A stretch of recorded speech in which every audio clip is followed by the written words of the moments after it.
I never intended to hide my success. Growing up in a modest Boston family, I learned early on that humility and perseverance mattered more than status. My father, a mechanic, would return home with grease-stained hands and a weary smile, while my mother worked back-to-back shifts as a nurse, determined to put me through college.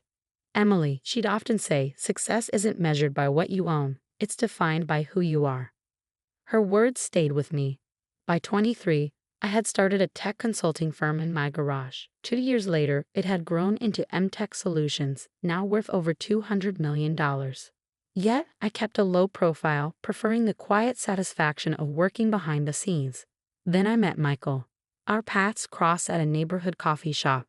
I was absorbed in reviewing contracts, dressed in my usual jeans and sweater, when he accidentally knocked over my coffee. "Oh no, I'm so sorry," he exclaimed, fumbling to save my papers. I couldn't help but laugh. "It's fine," I reassured him, even though those documents were acquisition agreements worth millions. His genuine panic was oddly charming. "Let me make it up to you," he insisted. "I'm Michael, by the way." "Emily," I said, smiling. "And sure, I'll take you up on that coffee." That coffee turned into dinner, and dinner turned into a relationship. Michael was unlike anyone I'd ever met, kind, down to earth, and a high school teacher who genuinely loved his job. He never asked about my wealth, mainly because he didn't know about it. I told him I worked as an executive assistant at MTech Solutions. It wasn't entirely untrue. I did oversee administrative tasks, though as the company's owner, not an assistant. I wanted to be loved for who I was, not what I had. Things were perfect until I met his mother, Victoria. Victoria Patterson was the picture of social ambition. Her home was filled with imitation designer goods, and her conversations revolved around imaginary connections to high society. From the start, she disapproved of me. "A secretary?" she asked during our first dinner, her tone sharp. "Michael, darling, wasn't there a surgeon's daughter I introduced you to?" "Mom," Michael said, clearly annoyed, but she pressed on. "I just think, given our family status, you should aim higher. The Pattersons have always married well." The irony wasn't lost on me. Michael had already shared the truth of their middle-class life, propped up by credit card debt and appearances. "I like my job," I replied simply.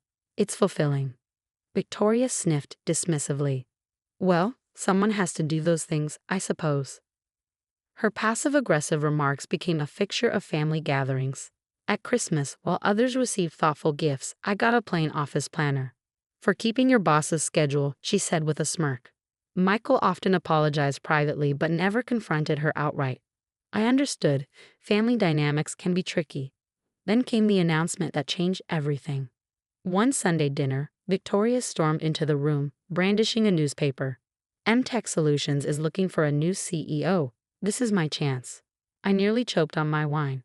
While it was true we were seeking a CEO, the search was highly selective. "You're applying?" Michael asked, visibly surprised. "Of course. After 20 years in middle management, it's time I moved into the big leagues," she declared, turning to me. "Emily, put in a good word for me, would you? Though I doubt your recommendation carries much weight." I maintained a neutral expression. "I'll see what I can do." "Don't bother," she said with a wave. "I've already called in favors. The board will be impressed by my credentials." Little did she know, I was the board. The following week, Victoria arrived at MTech Solutions for her interview, dressed in an over-the-top suit. I watched from my private office as she loudly proclaimed her qualifications in the lobby. "Mrs. Patterson," my assistant called. "The board is ready for you." Victoria straightened her posture and marched into the conference room. She froze the moment she saw me seated at the head of the table, flanked by board members. "Emily," she sputtered. "What are you doing here?" "Running my company," I said evenly.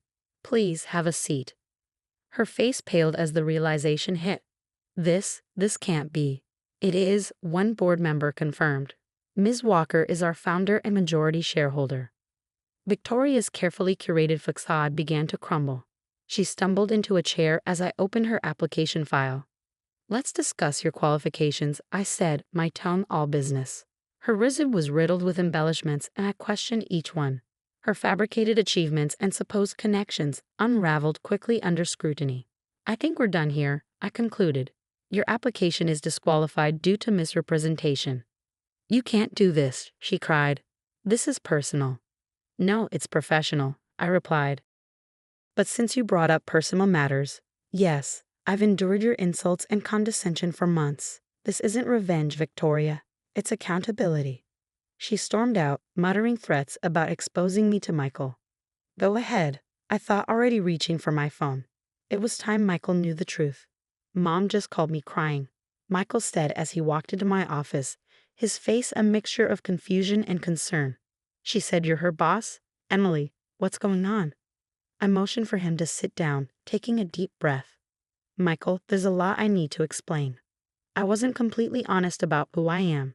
I didn't want to complicate things between us, but now it's unavoidable. Can I show you something? Minutes later, Michael stood by the floor-to-ceiling windows in my office, his eyes scanning the breathtaking view of the city and the nameplate on my desk, Emily Walker, founder and CEO. He turned to the wall of awards and newspaper articles featuring my company, MTech Solutions. So, you're not a secretary, he said, his voice measured. No, I'm not, I admitted, standing beside him. I founded MTech when I was 23. The company your mom mocked me for working at? I built it from the ground up. He looked at me, hurt flashing in his eyes. Why would you hide something like this? Why lie?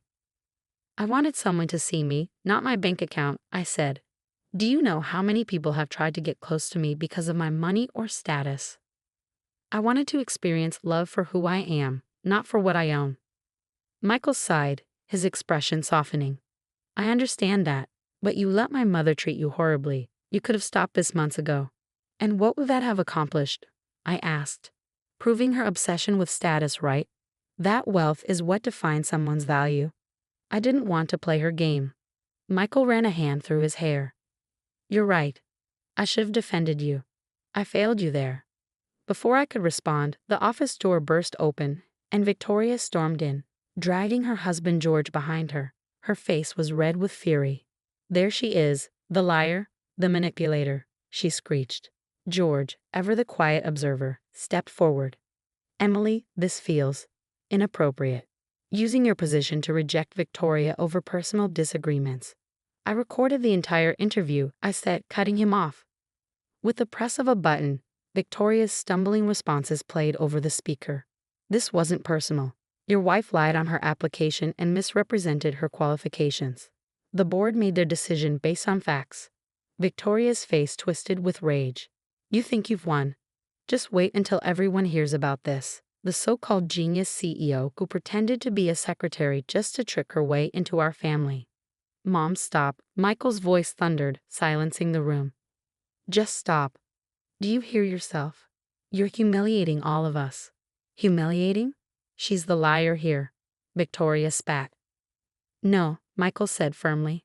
Emily lied about one thing, her job. You've lied about everything else. Our family status, your connections, your accomplishments. It's all been a facade, and I'm done enabling it. Victoria's mouth fell open, and George placed a hand on her shoulder. Let's go, Victoria, he murmured. This has gone too far. This isn't over, she hissed as he led her out. You'll regret this, both of you. As the doors slammed behind them, silence filled the office. Michael turned to me, his face weary but resolute. I'm sorry for everything my family's put you through, but I need to know, where do we go from here? Before I could answer, my assistant buzzed in. Ms. Walker, sorry to interrupt, but Mrs. Patterson is in the lobby, causing a scene. Security is asking how to proceed. Michael and I exchanged a look. We handle it together, he said. I pressed the intercom, send security footage to my laptop and stand by. Only intervene if she disrupts operations. On the screen, we watched Victoria pacing the lobby, stopping employees to rant about me. Most ignored her, some rolling their eyes. But then she pulled out her phone. She's stealing clients, Victoria shouted, waving the phone in the air. I have proof right here, financial documents from Patterson Insurance. My blood ran cold. Those are confidential. How did she get them? Michael's face paled. She works in middle management at Patterson. She must have accessed the files. I was already dialing. Mr. Patterson, this is Emily Walker, your employee, Victoria Patterson, is in my lobby threatening to expose confidential client information. Yes, I'll hold. Victoria's voice blared over the feed. I'll ruin her. She's been poaching our best clients. A sharp voice cut through the chaos on the screen. Victoria Patterson. A poised woman in a suit approached, flanked by two men. I'm Susan Chen, legal counsel for Patterson Insurance. You're hereby suspended pending investigation for violation of your non-disclosure agreement and attempted corporate espionage. Victoria stumbled back. No, you don't understand. We understand perfectly, Susan said coldly. Your access to confidential files has been monitored for weeks.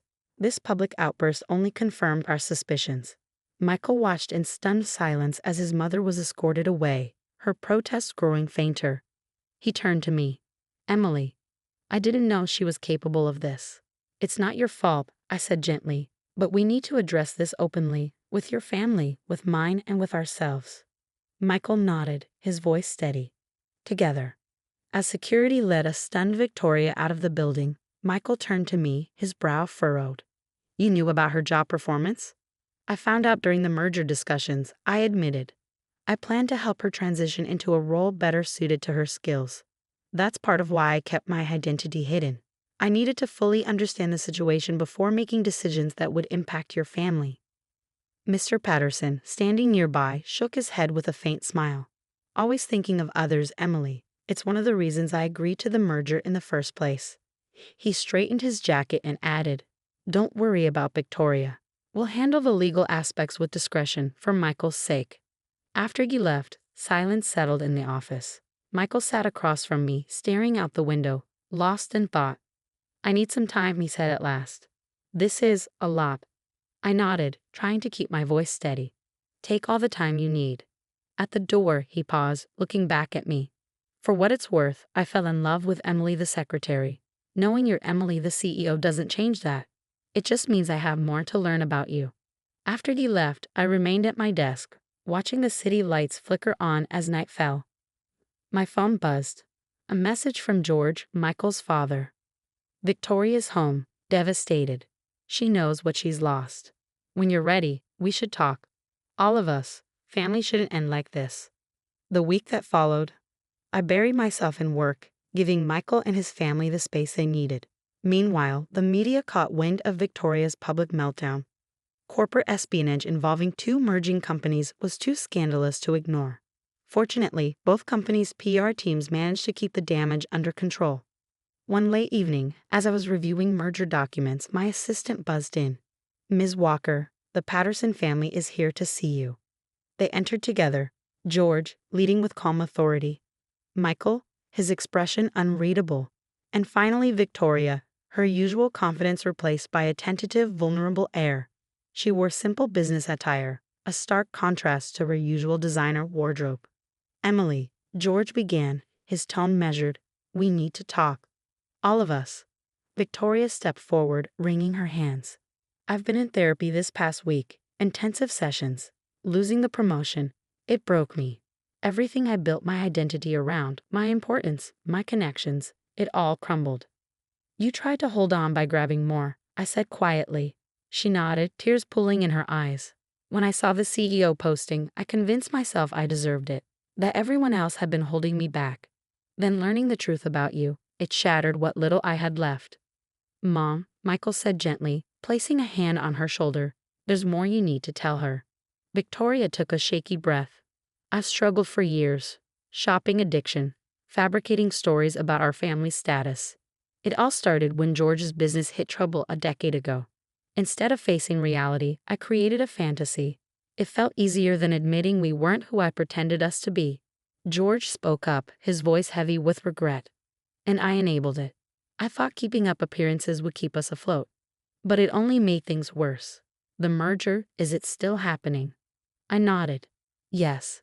Victoria's actions hurt both companies, but they don't erase 2 decades of service. The merger includes a retirement package for long-term employees. It's hers if she wants it. Victoria's eyes widened in disbelief. After everything I've done, everyone deserves a second chance, I said. But there are conditions. Continued therapy, working with HR on a transition plan, and most importantly, honesty. with yourself and others.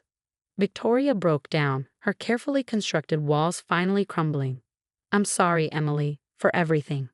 For how I treated you, the things I said. Michael moved to my side and took my hand.